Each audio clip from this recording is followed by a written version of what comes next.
So what can you get for $299 from Walmart? Let's check out this e-bike. Okay, so the first thing you're probably wondering, is this thing a toy? I mean, look how small the wheels are. Yeah, these are 14-inch wheels. And when you sit on this thing, you know, is it going to be like sitting on a toy?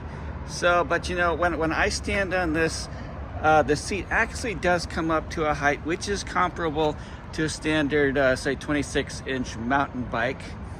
Perhaps you may want to extend the height a little bit. You see, I have this beyond the recommended height, so perhaps a longer seat post would be advised. And when you're putting this thing together, a few little hints here is that the left pedal here, this screws on counterclockwise, so don't try and screw it in clockwise a whole bunch. There's also this plastic plate here, and don't tighten the screw too much because you can break it. The other thing is that it comes, when I got my bike, the tires were not inflated, so make sure you have your pump and some way of measuring the pressure, which needs to be about 40 psi. And you can when you get the bicycle, these things are all rotated forward, and you can just rotate the entire handlebar by pulling this up. It's a quick release, so you can release that. Some other things about this bicycle as far as features go. So it does come with a usable kickstand. Now I know you bicycle purists probably poo-poo a kickstand, but it's a lot better than putting your bike on the ground and scratching it all up, isn't it? So I appreciate having a kickstand. This bicycle also comes with a headlight. So it's not on right now. Let's see here, because I've run out of batteries. And that is one thing that was a little, I just took it out on its first ride here. The advertised distance is 15 miles.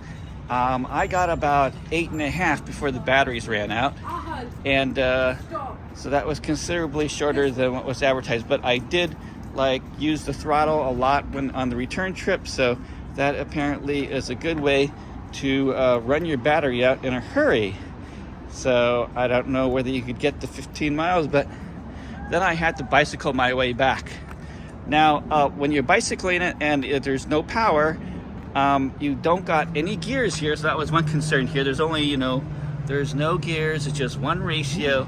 And so when you're bicycling this thing with no power, it's like 5 or 6 miles per hour is a comfortable pace for this bicycle.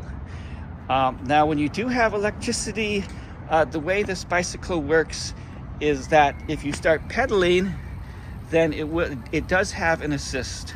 I was concerned that this bicycle did not say it had an assist, so I was thinking maybe you have to apply the throttle the whole time. But no, this does have assist.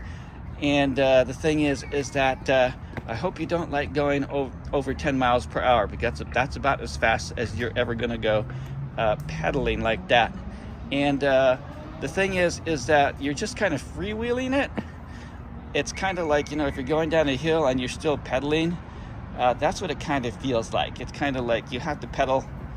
You're pedaling kind of fast, but you're not really doing anything. You're not really pushing anything.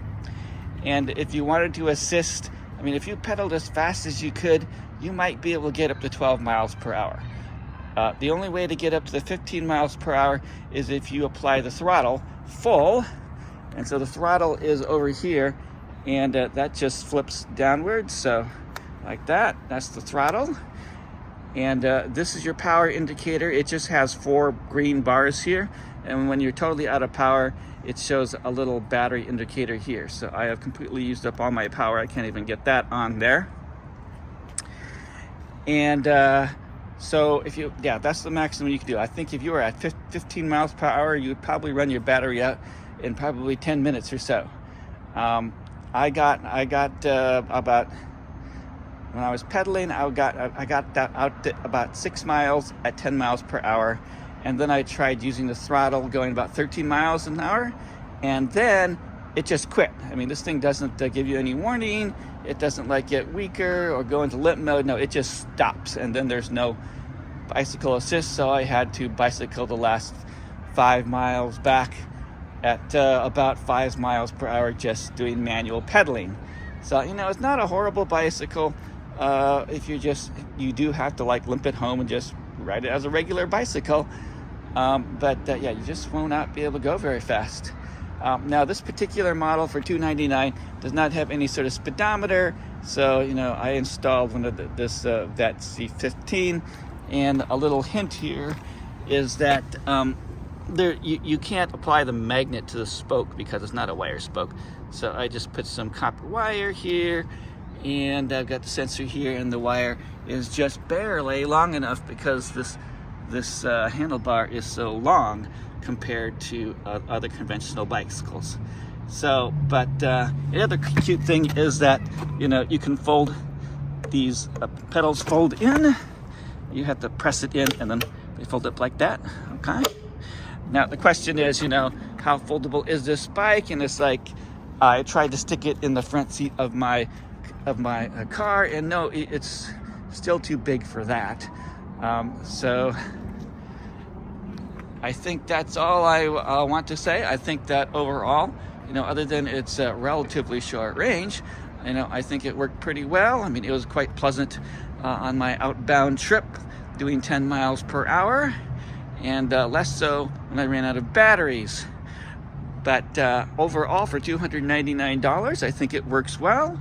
It's not a toy, and it does come with free shipping from Walmart.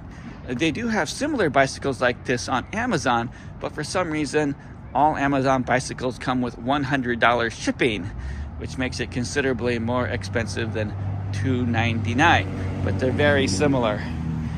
And yep, so that's all I have to say. Hope this was helpful.